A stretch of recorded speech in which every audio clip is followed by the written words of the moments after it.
ચિલોડા પોલીસે એમ્બ્યુલન્સમાંથી દારૂનો હેરાફેરીનો પર્દાફાશ કર્યો। ગાંધીનગર જિલ્લાના ચિલોડા પોલીસ સ્ટેશન વિસ્તારમાં પોલીસની ટીમને મોટી સફળતા હાથ મળી છે।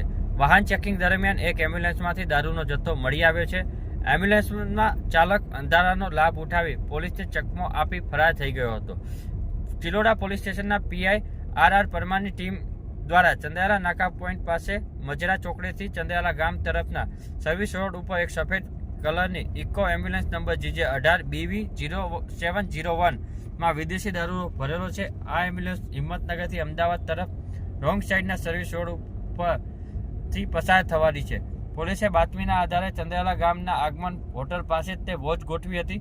થોડી વાર બાદ બાતમીવાળી એમ્બ્યુલન્સ આવતા પોલીસે તેને રોકવાનો ઇશારો કર્યો હતો, પરંતુ ચાલકે ગાડી ઊભી રાખવાને બદલે સ્પીડ વધારીને ભાગી ખાનગી વાહનમાં તેનો પીછો કર્યો હતો।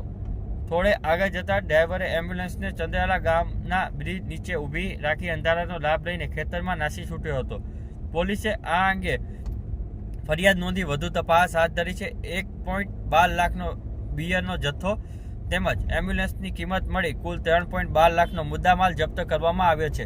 આ અંગેની માહિતી ચિલોડા પોલીસ દ્વારા 29 ઓગસ્ટના સાંજે 5 વાગે આપવામાં આવી હતી।